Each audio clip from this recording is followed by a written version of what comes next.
Now we'll just show you how we pull the chicken apart, and we use that for the basis of other recipes as well. And I'll let my hubby do that. His name's Stephen. Wonderful that we use Kirkland's aluminium foil. It's stronger, it's tougher, and allows us to keep things without having them tear. Chicken, pulling it apart, this can be used in stir fries, can be used to make chicken pizzas, can be used for all sorts of different things. And because we're operating on a Nightshade-free, a chicken pizza is made using a cheese base, no sauces, and cheese on top. But you put the chicken on, and you put other things on which you can eat in the diet.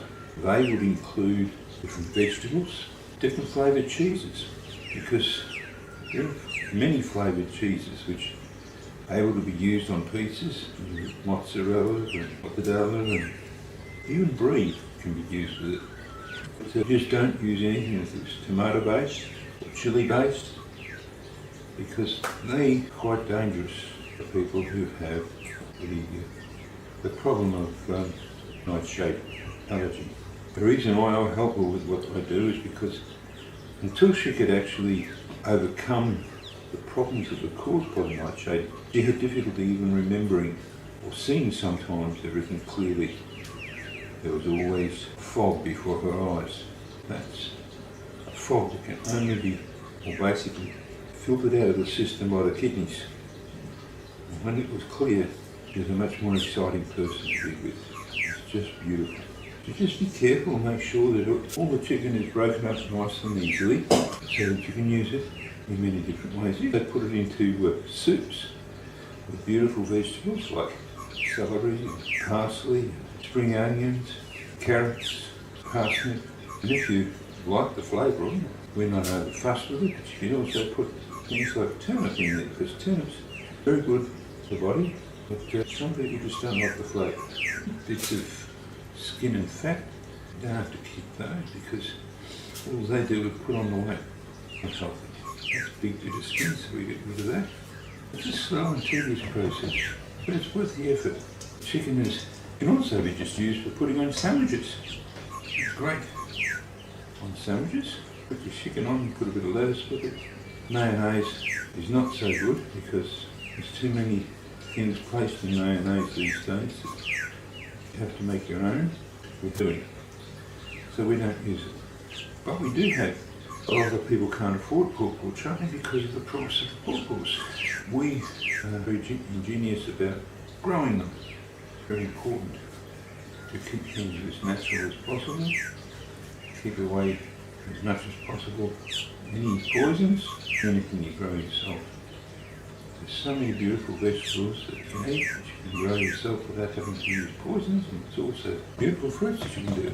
Grow our own avocados as well, so that there's no poisons on the avocados. My life should be poison free. I'm a firm believer that the majority of the poisons that are in our foods these days are the stuff that is put there to make it look good, harmful to the human body. You need to be aware of it, because that's the reason why we have problems with even breads.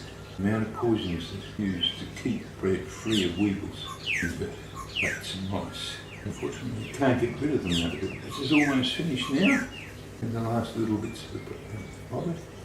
It's just then a matter of putting this into trays so that it can be frozen. Frozen in what they call the lasagna method, or we call the lasagna method, because you have a bag between the layers of the meat, so that when you want to get it, you can take off just what you need, not have a big solid lump of meat that you can't handle.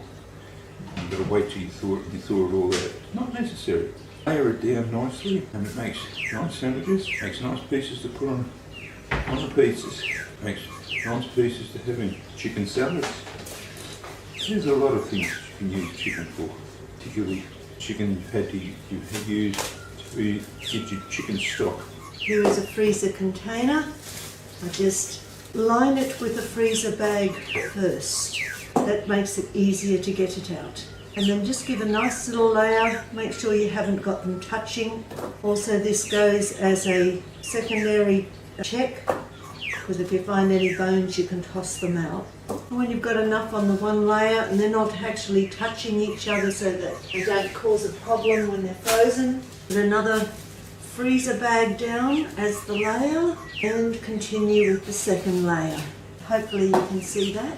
And when this is frozen, I then take it out and stick it into a Ziploc freezer bag. That saves on containers, room in the freezer. That means that you can just take exactly what you want as you want it and reseal it. In containers, they seem to set up a lot of ice. And that's what it looks like when I'm finished. I might just seal it, pop it in the freezer. Simple. Thank you for joining my channel. I look forward to seeing you in another movie explaining another recipe and some money saving tips as we go. Thank you. Bye.